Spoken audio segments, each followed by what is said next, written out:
So last week, I made a trip up to Montreal, Canada to visit Compulsion Games and to spend the day with the team at Compulsion Games, who's making South of Midnight. Now, I want to first and foremost thank Xbox for the invite. They did provide my travel up to Montreal, Canada to visit Compulsion Games. So I do want to thank them for this opportunity.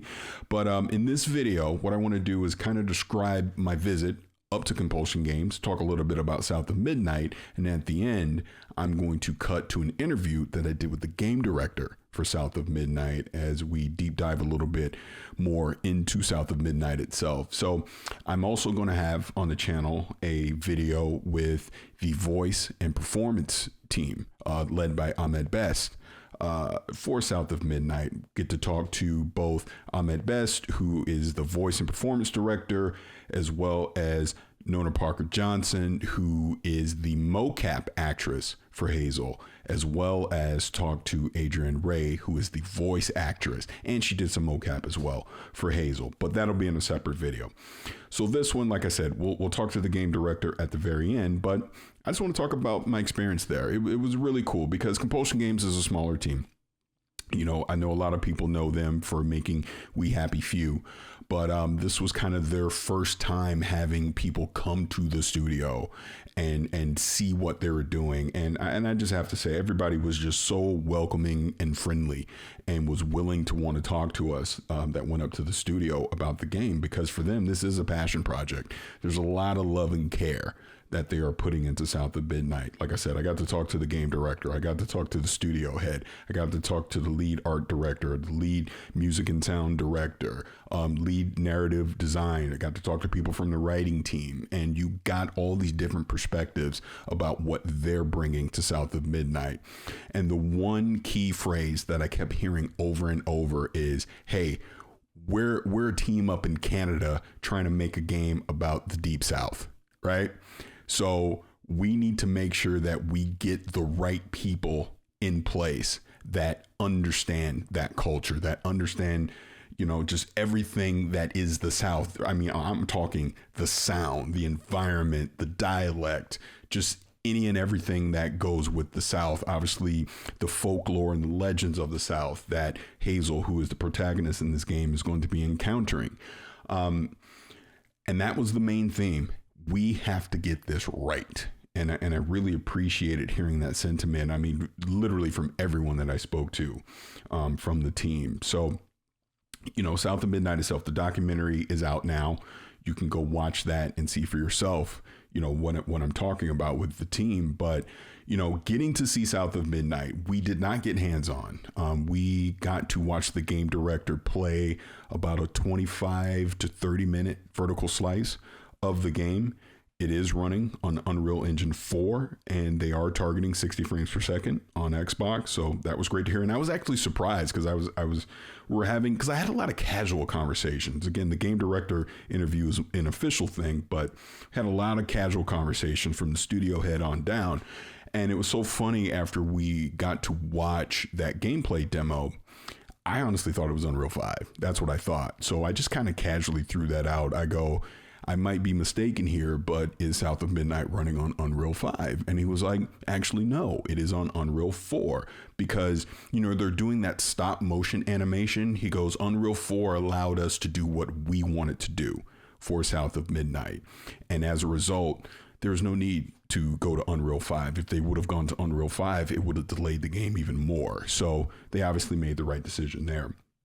Again, the targeting 60 frames per second was a welcoming thing. And again, when I'm talking to the studio head and the game director, they threw out conflicting numbers. So I'm going to say, as far as gameplay length, studio heads thought it could be about 20 to 25 hours of gameplay. Game director thought it could be about 15 to 20. So I'm just going to go with the middle number and say expect about 20 hours of gameplay with South of Midnight. Obviously, that is going to vary on, you know, how you tackle the game. Again, when I do the interview with the game director, you'll hear me talk about exploration and puzzle elements and things like that as well. I also asked him about the arena-based combat, so I'll leave that for him to answer when we get to that interview portion. But Again, they were very, very forthcoming with a lot of their answers on that, and they're obviously very nervous but excited for people to finally get hands on it at some point in 2025. But I was impressed with what I saw. I mean, it was so funny. We were watching the documentary and then right into the gameplay demonstration, and I'm listening to the actual sounds in South of Midnight, like the environment sounds. It was the South. Like, I'm from Florida. I spend a lot of summers in Georgia and Alabama. I know what those sounds are, right? And they were able to recreate that. And when I got to talk to the lead music and sound director, he told me, hey, we took trips down to the South. We'd spent extensive time down there. And you'll see this in the documentary where they were literally capturing those sounds and were able to recreate them. In the game itself. So great representation there. I'm listening to the various dialects, like you'll hear Adrian Ray, who is the voice actress for Hazel. Her performance, she really captured, she was going back to things that she got from her mother and her grandmother, things like that, but she really got that Southern dialect down. And you'll hear some of the other supporting actors and actresses, in the game, obviously, when you get to play it. It's the South. I had even said when I saw South of Midnight, the June showcase gameplay reveal, and hearing the music and everything that was going on there really reminded me of True Blood, that opening theme song there. And, a lot of people in the studio laughed about that because, that's what they were going for. Things like that. It's good. I mean, like I said, the artwork that they're doing in there, they went for a really unique look with a lot of the legends and the folklore of things. Like, you're going to encounter creatures, like the whole thing with Hazel, obviously she's going to encounter all these different enemies and things, but even some of the bosses, like Two-Toe Tom, that's the big alligator that you see from the June showcase. This is a character that has its own backstory. Like, you'll run into elements in the game where you're not literally going back in time, but you're getting a snapshot to the past, and it's going to tell the story of how Two-Toe Tom came to be in the situation that he's in now. And Hazel will obviously have a boss battle with him, but Hazel is healing him. You'll see that in the world where she's literally fighting these creatures and she's healing the world. I mean, like I said, some of them, were actually good at one point, and obviously whatever happened story-wise point made them what they are. And then it is your job as Hazel to kind of find out their backstory and heal them and basically, quote unquote, bring them back to the light, so, and all this is mixed with authentic Southern folklore and legend. And I love that. Again, being a black man from the South, I love that they're taking this approach with this.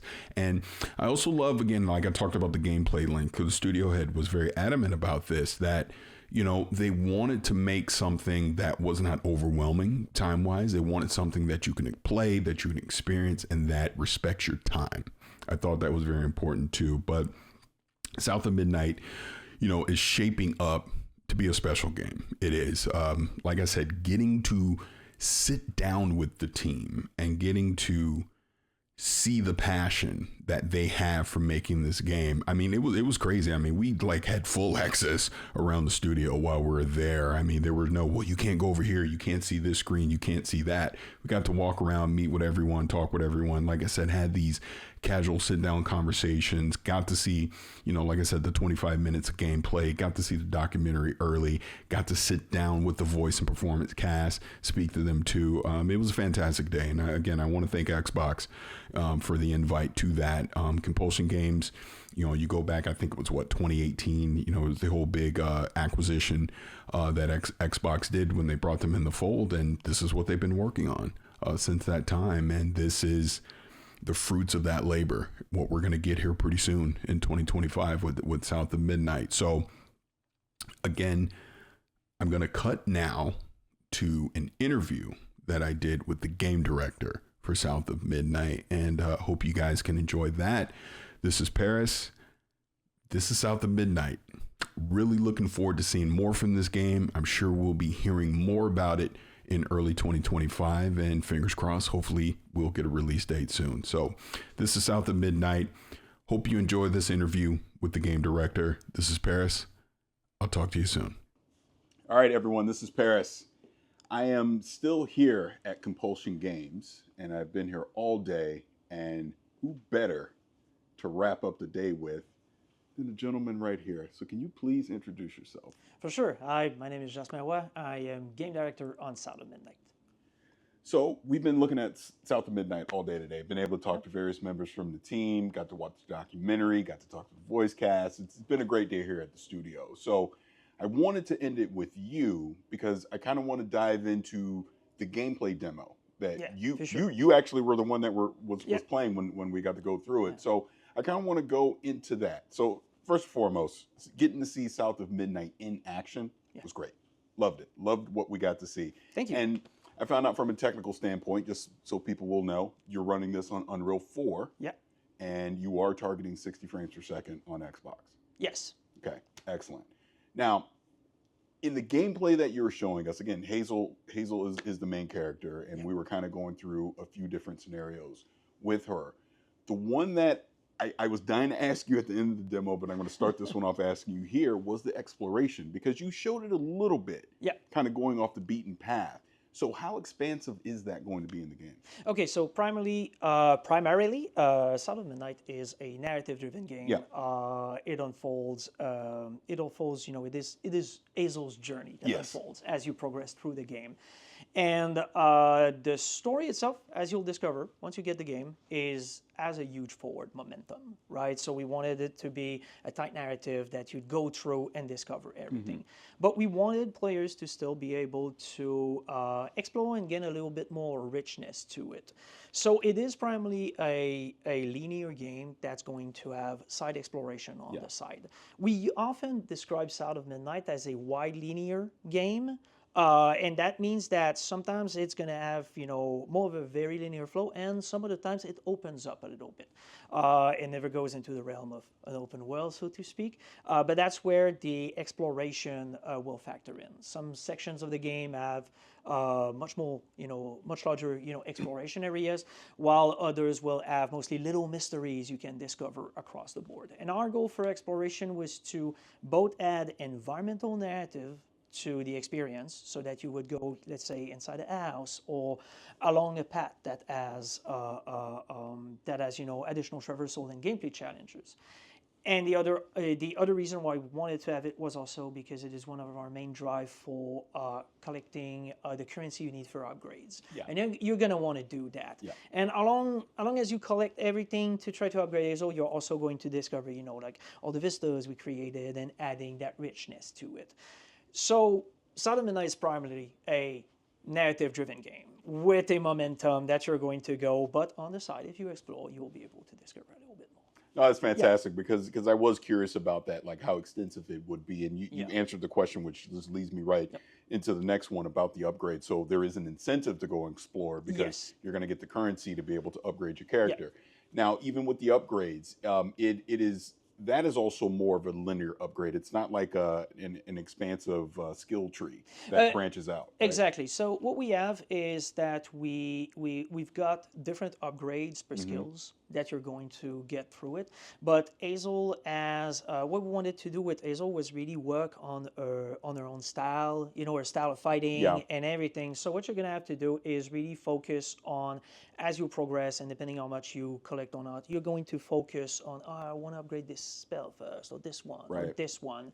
But ultimately, what we wanted to do was something where, towards, if you explore a lot, you'd end up having pretty much everything, rather than being something that is like, a commitment. Like, we wanted to flesh it out. We think the upgrades are really meaningful. They do change the way, they do change a bit, like the way the efficiency of some of your spells.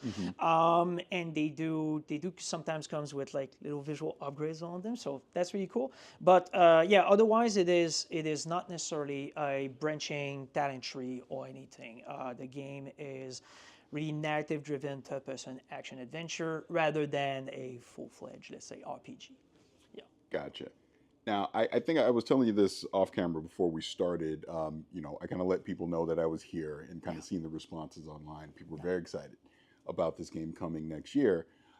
But a critique that I've seen about the game, and since you did the reveal in January, and I hold this critique too, is the combat itself and it looking more enclosed arena base. Like all of a sudden, once you go into an actual combat situation, the area is very closed off and tight. Is that throughout the game, or was it just for a visual standpoint from what people saw in June? Was that just one example of combat? No, so the combat in the game is arena based. But one Yeah. of the things that we haven't shown in Juice that we shown today was more of the variety of different archetypes that Yeah. you're going to encounter, which does change how you're going to slowly play throughout the game. You know, it does change how the dance is going to happen. But no, we opted for an arena-based combat because it did tie to our world building around, you know, the stigma and these locations being really important to the story itself and everything, and having that feeling of kind of being trapped by that kind of aura around it. So stigma really is the representation of what happens when something terrible in a region happens. It breaks the fabric of reality, and it kind of creates this boundary that is haunted by these evil spirits, you know, that we call the Aints. And the Aints come in different archetypes, but it is definitely an arena-based combat that we're going to play with some levers on intensity and composition there to really bring it, you know, bring variety to the experience. Yep. Let's talk about Two-Toe Tom. Saying that right, correct? All right. Yeah, Two-Toe Tom. Two-Toe Tom. Yeah. That was a boss battle. Yes. That we got to see in the demo. So I would naturally assume we're going to see different varieties of boss battles throughout the game. Yep. But sticking on Two-Toe Tom for a second, the music, he had his own, he essentially had his own theme music in the boss battle. So kind of elaborate on that. Yeah, okay, so every of our mythical creature that you'll encounter do have their own music. And we do have a variety of different mythical creatures, right? So the mythical creatures and boss battle are two different concepts, but they're tied together. So not every mythical creature you're going to encounter is necessarily going to be a boss battle, but they all get their own themes. They all get their own musical thematic. So in terms of like the different experiences, some of them might be more a direct confrontation, like Two-Toe Tom. Some others might be more focused on traversal, others on narrative. But they all come with this these big songs that we went and recorded, and you know, they have like big orchestras, big instruments. The biggest thing is that people need to take away from this is the fact that the music, along with the encounters, kind of builds up.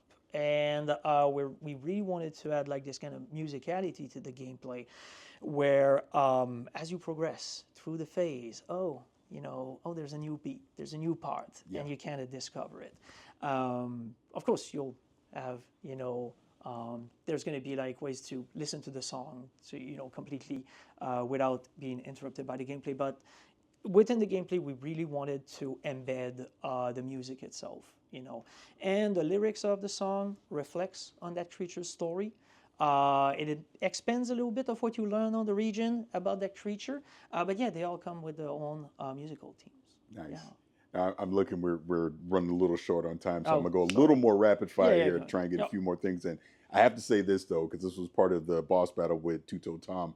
There was a pig with that, and I won't spoil it too much. One of the most hilarious things I've seen. I absolutely love that, and it sounds like we're gonna encounter this pig further in the game. But again, talking about different scenarios in the game as far as combat goes, puzzle elements. Are there any puzzles in the game?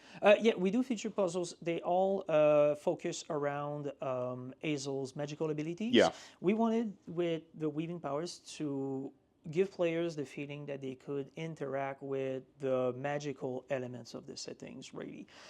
And puzzles all centers around using the different spells you have kind of in a combination with ingredients to be able to progress. Usually to combine with your traversal abilities or free a path that was blocked, right? So it's all about Hazel on that momentum, traversing the region, being stuck somewhere and be like, oh, how do I get out? And then we wanted players to go and interact with the powers to be able to get out of these sections.